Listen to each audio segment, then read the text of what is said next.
Hi friends, দেখুন এটা কি, এটা হচ্ছে ধান কাটা মেশিন। এটা কি করতেছে? আমার ভিডিও দেখতেই পাচ্ছ ফ্রেন্ড, ধান কাটা মেশিন। এই টলি আছে, যাচ্ছে কাজে।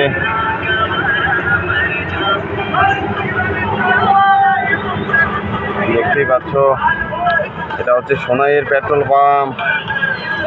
সোনাই সরকার, তোমাকে আমার খুব দরকার। টোটো যাচ্ছে, এটা হচ্ছে মাথাভাঙা সড়ক, এটা হচ্ছে ঘোকসাডাঙ্গা হাইরোড সড়ক। এই দেখো কি বাইক করছে গাইস, দেখতেই পাচ্ছ। এই যে যাচ্ছে ধান কাটা মেশিন। ওষুধ পয়সা তেল নিয়ে তার পিছনে পিছনে এই যে ট্রাক্টর যাচ্ছে। ওই যে দুইটা ঠিকাদার দেখা অ্যাপাচি বাইক, ওই যে ওইটা চামচা অ্যাপাচি বাইকের মধ্যে যে আছে, দেখতেই পাচ্ছ গাইস। মানুষেরটা খেয়ে বাঁচে। ওই তার পিছনে আরেকজন উঠছে, বাপ্পি, দেখতেই পাচ্ছ গাইস। ওই ড্রাইভার হচ্ছে এটা সাধুর ছোট ছেলে, লাল সাধু।